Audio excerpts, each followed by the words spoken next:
Hello gamers, this is FlamingGame7 and welcome back to a video that I knew was coming straight from when this first 3D World trailer released. GameXplain has released their analysis of the Mario 3D World plus Bowser's Fury reveal trailer. They have the analysis out and we're gonna watch it and we're gonna see what it has to offer and we're gonna get hyped up for this game because I am excited for it. Let's just get into it. I don't care. We finally know more about Super Mario 3D World plus Bowser's Fury, and there's a lot to cover. What's Mario falling into? What game is that? When did that ever happen? It's taken quite some time to go through it all. Oh wait, is that the start of 3D what that means? World? It's time to power up the old analysis machine to see what secrets and details we can find. I think it is. Make sure to buckle up and hold on to your overalls because this I don't care about a big one. my overalls. We'll be starting with Super Mario 3D World before seeing what Bowser's Fury is all about. All right, that's fair. 7 years after the original release back on the Wii U, Mario and friends are back in the Spacey Kingdom in Super Mario 3D World. Majority of the focus on this game from the overview trailer really drives home just how much faster the game is now. With new movement options and changes to the mechanics, it should be even more exciting when did that ever happen? Than before. We already did a comparison with the reveal trailer, so we won't be focusing too much on smaller changes like this. When did that happen? Do I need to watch that now? Okay, hold up. Okay, so this video I watched, this video probably isn't relevant. Where is it then? Where's this comparison you're talking about? Have I scrolled too far? I think I have. I feel like I definitely have. Where's this comparison you're talking about? Where? I don't know what you're talking about. Whatever. We're going back to the stupid analysis video. It's an advertisement. That's great. Toyota. Well, that's wonderful. Could have given me a Grubhub ad or something. Hot take here? Too much on never mind. Never mind. As there isn't much more we can say until after we actually give it a try. True. So, let's move into the new features of 3D World. Starting off with the one I was practically campaigning for, Snapshot Mode. Yeah, that came out of nowhere, and it looks so good. It was already beautiful back on the Wii U, and I'm very happy with having Snapshot Mode this time around to better appreciate it all. This photo mode, which is reminiscent of the one found in Super Mario Odyssey, utilizes the stamps that are found across the various levels. The camera can be moved around a bit, allowing for a more dynamic look at the levels found in 3D World, and filters can be applied as well. Each of the filters seen in this overview trailer and on the official websites are found in Super Mario Odyssey, so it's likely that most, if not all, of those filters can be found here as well. The controls for Snapshot Mode are almost identical to the Odyssey version as well, with added controls to add stamps to the level. Why are you going so slow? This feels like a Dragon Ball episode. The Snapshot Mode may function differently depending on where it's activated. This likely means that some tight spaces can't have the camera turned, or some levels can't have stamps placed, for example. The smoothness of the movement to adding stamps leads me to believe that these are added using motion controls. With the way most other buttons are used for Snapshot Mode controls, I'm not sure if there would be a way to add them without motion controls. Perhaps touchscreen? Another interesting point to note is that the stamps can't be resized. It seems they are always a specific size, and there's no controls displayed to change that size. That seems like a Nintendo thing depends on the zoom distance. It's hard to say, but I think it's pretty likely that either the stamps can only be a set size, or every stamp will come with a small, medium, and large variant when placing them. We've been talking a bit about these collectible stamps, but let's go deeper. Since there's no Miiverse to be integrated into this game, the stamps need a new purpose, and evidently a splash of color too. All the stamps in the original game appear to be here, now in color. Interestingly, there doesn't appear to be any new stamps. Well, sort of. We can see from some screenshots that there are some generic stamps, likely available from the very start, such as action bubbles and exclamation points. These were actually available in the original game as well when posting to Miiverse.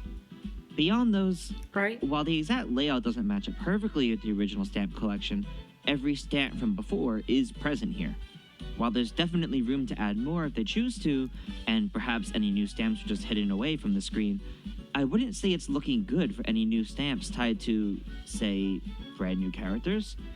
As you can see on screen, I've matched up all of the original stamps to the new collection of silhouettes, including the 100% completion reward stamps from the original game, of the 5 playable characters plus Captain Toad. Boomerang Mario seems to have been redrawn a bit, but beyond that, these all match up perfectly. If Super Mario 3D World was getting a brand new character, we'd probably see a stamp from them here. So perhaps. Well, what's Bowser with that Jr. calico or cat? partner- All right, so there's five like cats. There's one that's green, pink, whatever color Rosalina is, and blue. For Luigi, Peach, Rosalina, and Toad. And there's another one that's gotta be Daisy. Bowser's Fury is all we'll get? Well, more on that later. As a final note on the snapshot mode, while it will likely work in local multiplayer co-op, it very likely won't be available for local wireless or even online multiplayer. Yeah, that's fair. Speaking of the multiplayer, let's talk about the new ways to play Super Mario 3D World.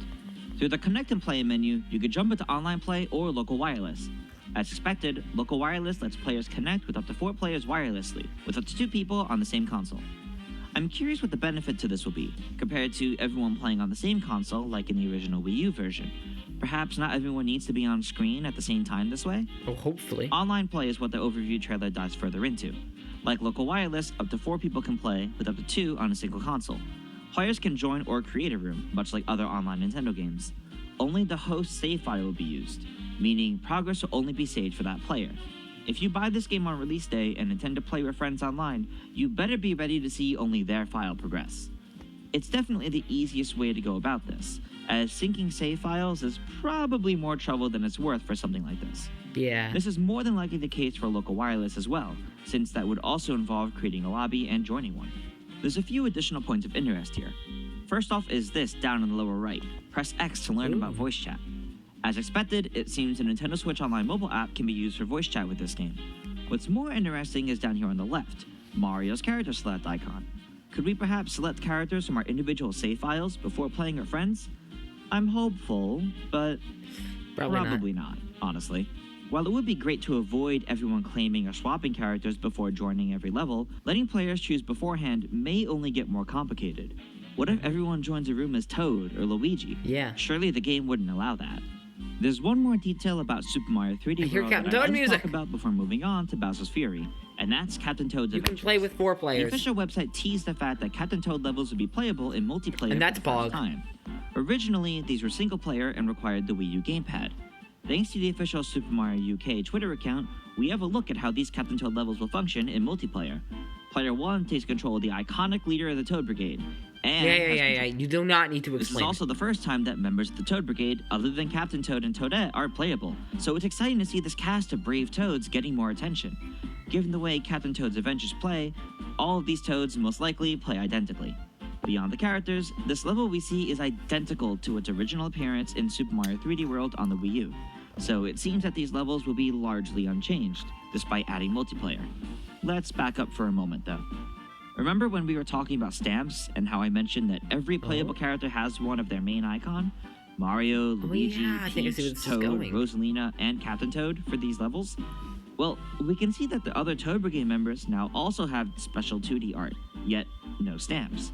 Perhaps they, like Bowser Jr. and Bowser's Fury Co-op, are a sign that not all playable characters need stamps. Maybe there's still hope for an additional main playable character after all. Maybe. As we move into Bowser's Fury, Hog. there's one question I know many have been wondering about. Is Bowser's Fury a side mode to 3D World, or does one need to beat 3D World first? Well, Either. we have an answer. Actually, never Thanks to mind. the official Super Mario 35th Anniversary Japanese Twitter account, we get a look at the title screen, which shows you that you can choose between Super Mario 3D World, which is indicated to be 1 to 4 players, and Bowser's Fury, which is indicated to be 1 to 2 players.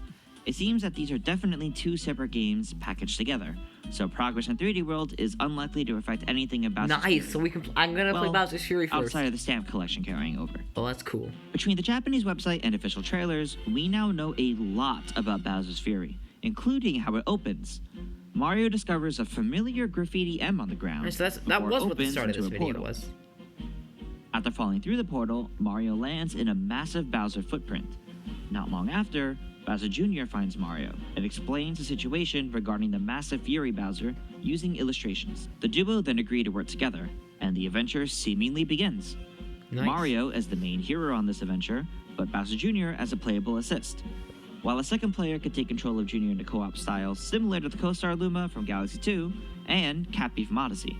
We can see from the Japanese website that as an AI, Bowser Jr. can have 3 different levels of assistance.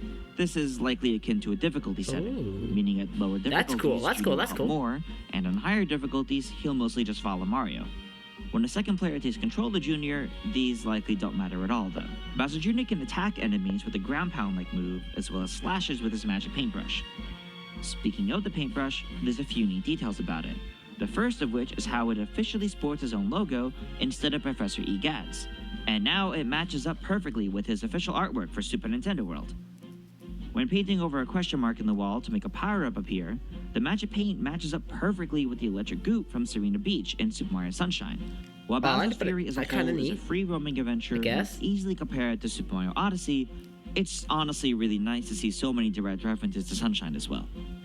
Interestingly, when Mario lands in the introduction cutscene, it's storming, so Fury Bowser is very likely roaming about, but it's calm during Bowser Jr.'s explanation. This will likely give us a solid introduction to the threat posed by Fury Bowser in Lake Lapcat, and should also serve to give us an idea of the time frame between different phases of the environment. As detailed in the overview trailer, Fury Bowser appears after a certain amount of time, changing the environment and terrain, while also making the whole world more dangerous. After some time passes, Bowser calms down and disappears, returning Lake Lapcat to a calm, mellow world. While the world is calm, Mario and Bowser Jr. must work together to free Gigabells by collecting cat shines and then Mario can become Super Saiyan. When Fury Bowser is unleashed, however, there are all sorts of new hazards and changes to the environment, and the Gigabells unlock, allowing Mario to obtain it and transform into Giga Cat Mario. We've yet to properly see Super Saiyan Mega. It's like you got Super Saiyan, like... note, I have only finished the Frieza saga, so this is... I'm not entirely sure if all these are real. No, there's really only one... Okay, so I'm just going to tell you my situation. I don't want to look like a fool. I put into Google Super Saiyan because I needed an image for something.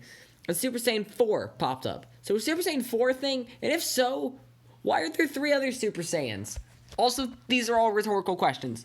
But there's like Super Saiyan Black, Super Saiyan Blue, Super Saiyan 4, if that's actually a thing, if Google was right. And then there's Super Saiyan Furry Edition, Mega Furry Edition. But thankfully, the UK website actually has some screenshots. Mario seems to be able to do moves such as dives. Yes, of course, and I am so excited to take on Giga Bowser. It really is like watching Godzilla as fall like against his foes. Giga, it's hard to say exactly as like how Super these Saiyan sections Mario. will That's play, gonna be so but I cool. can't wait to find out. Oh, I am excited. Our battles with Fury Bowser don't destroy too much of the Cat Kingdom. Speaking of the Cat Kingdom, let's take a minute to talk about just how much Nintendo has leaned into the cat inspiration. Yeah, there's a... We thought Super Mario 3D World had a ton before, and we thought we found a lot in our initial analysis, but this goes even further. We've got cat trees, cat bushes, cat paw flowers in clusters of 3. That's the windows, did you see that cat there? That's the Daisy cat. Cat paw flowers that's Daisy. In 3, cat windows, cat signs, and even cat birds. That's not even mentioning tons of cat enemies. Cat Goombas, which strangely are more like normal Goombas rather than the cat Goomba enemies from 3D World. Cat Boomerang Bros, Cat Stingbee, Cat Spike, Cat Bully, show us the Cat Bullies. Cheep, Cat Piranha Plants, Cat Pom Pom, Cat Conktors, Cat Block Steppers, Cat Koopa Troopas, and Cat Bullies. Yep. Whew, that is a lot of cat objects and creatures in this land of Lake Lapcat. And yet we still aren't done. There's some unique NPCs to be found as well. 4 of these appear pretty familiar. They're reminiscent of the cat forms of Luigi, Peach, Toad, and Rosalina. They don't match up perfectly, but what's with the image of Rosalina? Why not? We can see them during the calm daytime, and they seem to take kindly to Cat Mario. If we look closely, there's a faint pink glow with white streaks around the cats, a sort of positive aura fitting to their happy faces. These lookalikes aren't the only cat NPCs though, as there are a couple more near the Gigabell. One is definitely larger, standing in the distance as Mario runs by. This one has more of a calico pattern, which we can get a better look at from the render on the official website. The other cat in this era is much smaller, more like the previous view, and hangs out near this baseball. Oh. Interestingly though, it also has the calico pattern. Okay. What makes these calico cats so interesting is the question they pose. If the other cat NPCs have designs reminiscent of the playable Daisy, cast, does this one as well? It doesn't look like Bowser Jr. can use power-ups, so who could get a calico look when using the Super Bell? Nobody currently in Super Mario 3D World looks like this when powered up, so perhaps there really could be a new secret character after all? I don't think this is enough to say concretely, but it's certainly enough to make me raise an eyebrow and consider it. Many fans currently speculate that this Calico Cat design could belong to Daisy, but alas, we don't have any way to confirm this yet. Sadly, Here's no. hoping fan speculation is right this time around. When Fury Probably Bowser not. appears in Lake Lapcat Falls Under Storm, all of these cute, friendly cat NPCs turn to a dark color, radiating sinister purple Why does that energy. feel like something from They're Ahead in definitely Time? enemies during this phase of I don't know, gameplay, it just gives me Ahead in but I Time wonder vibes. if they can even be defeated, or if they should be. They're just the residents of this kingdom, corrupted by dark power. Need they face Mario's boot like Goombas and other minions of Bowser? We never directly see Mario fight them either. Perhaps they're actually invincible enemies, able to be stunned but not defeated, like the Remlets of Skyloft in The Legend of Zelda Skyward Sword. Yeah, I There's know what another those individual are. to be found around the Cat Kingdom. And no, it isn't someone looking to adopt all these cats. It's another friend from Super Mario 3D World, Plessy. Like Plug. before, Mario can hop on Plessy's back and ride through the water. And it looks like there's a But lot now of in freedom much with where more you open can world. ride, which is As really revealed cool. in the overview trailer, Plessy can also slide So on land, open taking world. out bushes, trees, and enemies.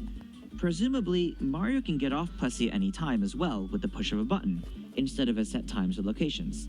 Like before, Plessy has the ability to jump in the air, but can now dive underwater as well. This might be good for avoiding obstacles, but I wonder if it could be used to get into any hidden caves or areas under the water. Ooh. It also looks like Plessy is how Mario moves from island to island, so hopefully this swimming friend isn't underutilized. Well, we've covered a lot for both Super Mario 3D World and Bowser's Fury at this point. I'm sure you're thinking we must be about done at this point, right? Surely there isn't much more to cover. Well, there's Amiibo, but we'll come back to that at the end. Now, I'd like to go through the Bowser's Fury trailers scene by scene. We'll be skipping over scenes that don't really have much to them, or that we detailed earlier in this video. This is a Game Explain analysis after all. Besides, there's actually some interesting points to find in the breakdown. The trailer opens with a similar look to the end of the initial reveal trailer, a distant look at the sealed Gigabell. This lighthouse back here is lit up now, and interestingly, compared to the reveal trailer, its design seems to be simplified, now lacking the yellow stripes, as well as turned in a different direction, now facing the path before it. Spotlights, most likely from the activated lighthouses, shine on the sealed Gigabell, causing it to shake, glow, and eventually become freed. Unlike the Super Bell, the Gigabell has cat ears and whiskers, and is more of a golden orange in its design, And is opposed to a huge. bright yellow. The next turns scene Mario gives us a Super Saiyan. fantastic view of Lake Lapcat, with plenty worth pointing out. We can see the sealed Gigabell in the distance, radiating a dark aura.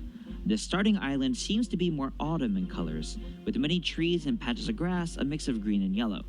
Mario stands in cat form on one of the cat lighthouses, with Bowser Jr. floating nearby. There's a clear pipe just below, so this is likely how Mario climbs up to the top. There's 5 other lighthouses in view, but they're all sealed. 3 of them seem to be part of this first island, while 2 others are further in the background, part of the snowy terrain island we'll see more of later. One of them appears to be on a floating tower. We can see a cat shine just ahead, shining brightly, as well as a couple other cat-shaped collectibles we'll see more of later. For Like, now, were those the since we coins of the don't game, have or a what? name I've for noticed these, those. and as I've been calling them throughout this whole video already, we'll be referring to these as cat coins. There were a few docks as well, which tie into Plessy's gameplay. To close out this scene, of course, we can't just ignore the giant menacing Fury Bowser resting in the black goop back here. The next clip shows Mario climbing up these rotating walls. In the background, we can see the lighthouse that Mario started on, which is on a floating island. I'm not sure if there's a way to get back here, so this is very likely the spawn point, unless the clear pipe to get up the lighthouse is somewhere we can't see it. We also get a nice close-up of one of the cat coins Mario collects. They remind me a bit of the green stars found in every level to be collected in 3D World, but what could they do? Perhaps they unlock the cat shines? But we see the cat shine just Probably ahead in not. the previous scenes, and this cat coin is still here too. Okay, you know More what? than likely, Fudge this. these This is would need to going be way too collected slow. It's separately from boring. the cat shines. Speed up. Mario then faces off against some cat boomerang bros, while using the boomerang power-up himself. The lighthouse in the far distance is the one Mario stood on at the start of the trailer, on the floating island. We can see further behind another island further back. I think that's where Mario lands in the intro cutscene, where the giant Bowser footprint is. This Tanuki Mario clip is one of the more interesting ones to me. This seems to be just ahead of the previous clip, as it's clearly part of the same area. There's a cat coin just off the edge, and the colorful cat NPCs are idly nearby. As Mario moves forward, we can see a bit more. This section of the island back here has the red and blue jump switches. Ooh, yeah, I just as well noticed as one that. of the That sealed looks really lighthouses. We can also see the path through the water leads right to the snowy islands. Just ahead, Mario is going towards yet another cat shine in front of a lighthouse, the one seen from the start of the trailer. What's most interesting, however, is the architecture. We've already pointed out the cat designs in the pillars, but this takes it even further. Hieroglyphics. The first symbol is much like the cat arches, one of which we can see just below, as it shows passing through them and encountering various obstacles. And then The second symbol seems to show some cats on a wall or fortress, either standing guard or perhaps worshipping the third symbol, the sleeping Gigabell. It doesn't seem to be sealed with dark energy, but instead a slumbering power. To the right can only be a Gigacat, most likely worshipped as a deity. Super Saiyan, Cat trees next to it are most likely there to emphasize the size of the Gigacat. A screenshot from the UK website shows us another similar set of hieroglyphics, but we can see a bit further left this time. Another Gigacat sits on the left side near more cat trees, this one appearing more lion-like, and therefore closer to Mario's powered-up form. It's not often the Mario universe goes into details of lifestyles, religion, and history like this. We got a bit of it in the various kingdoms of Super Mario Odyssey, and you can definitely make arguments fleshing out different Mario locales to the finest of details, but I can't personally recall the time we've gotten things quite like this. Well, outside of a few instances in the Paper Mario series, often more vague than this, or outright popping off the walls and turning into enemies to battle. We're getting a bit off topic though.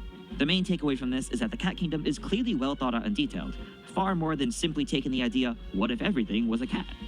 There's a semblance of a history and a lifestyle here, told I don't know, there's a lot of cats. I really hope we can find more of these on Adventure through Lake Lapcat, and I hope they show more than just this few set of images. Moving on, we get a look at Mario riding Plessy.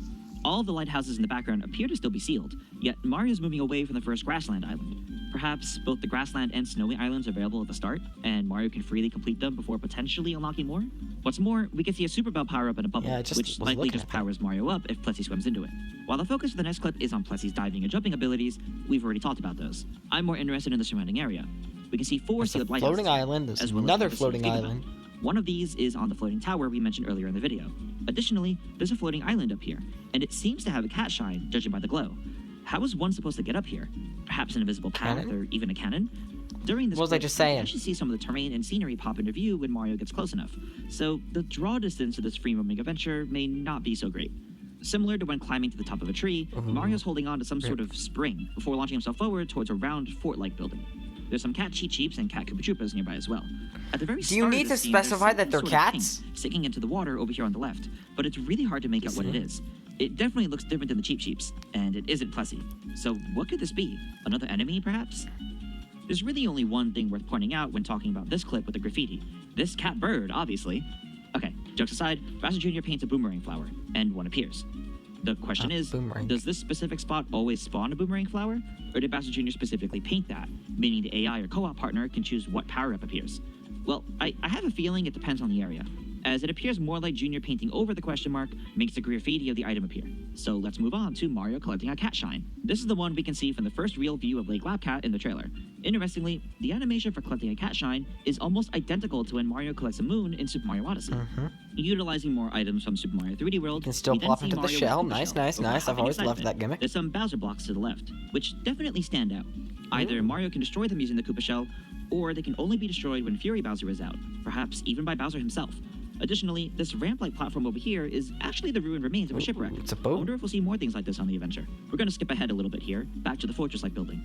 There's a cat coin on the left, and a lighthouse on the right. What's interesting, though, is that the lighthouse has a blue cat shine in place of one of its many holes. Do cat shines come in different colors? Does this indicate how many cat shines tie to each lighthouse, since there's 5 total holes? Additionally, we can see that the row filled in lights up, changing from its white lighthouse color. This must be the original design we talked about much earlier in this video. Also, if we look at a screenshot from the UK website, we can see a yellow cat shine, or perhaps green based on the stripes added to the lighthouse, placed in the bottom. Another screenshot shows that same lighthouse, now with 3 cat shines in place, but they aren't in order. In fact, we can see more placed on the far right, as well as one I that think I see where this is going. It actually seems that the lighthouses in this first area take on a green to yellow gradient, at least in this section, which matches up with the trees. When you collect cat shines, they get added to the tower. Clearly, it isn't filling in all the holes, I think that's as the one Mario stands on is missing at least 1 cat shine. There's definitely something else at play here. The next clip shows us that the Gigabell is free, allowing Mario to combat Fury Bowser.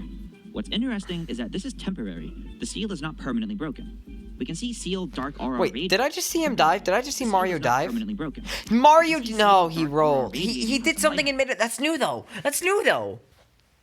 They're not gonna point that out. Permanently broken. He just did like a roll in midair. I don't think he could do that in 3D World.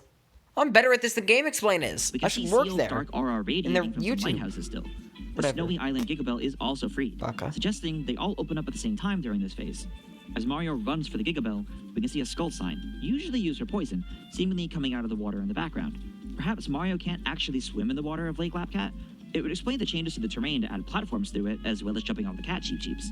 When Mario grabs the Gigabell, he strikes the signature pose for the cat suit from the official artwork, as he grows giant. And that's about it for the scene-by-scene of the Bowser's Fury trailer.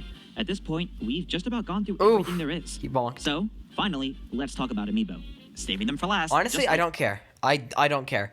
I'm gonna be honest. That video was really boring and a waste of my time. I learned very little new information from it, and I barely said anything because it wasn't interesting and it was so slow paced, and so much unnecessary information was added. Die. Yeah, look, that's not a good like to dislike ratio. Oh gosh, I'm not the only one who wasn't exactly a fan of that. You know what? I don't do this often. Like, am I just doing that to make the video funnier? I don't know. I'm gonna watch JonTron. I'm kidding. There's no way I can put JonTron on. But yeah, that was boring and pointless. For now, gamers, this has been Flaming Game 7. Make sure to like, subscribe, follow my Twitter, and remember, kids, eat your green vegetables.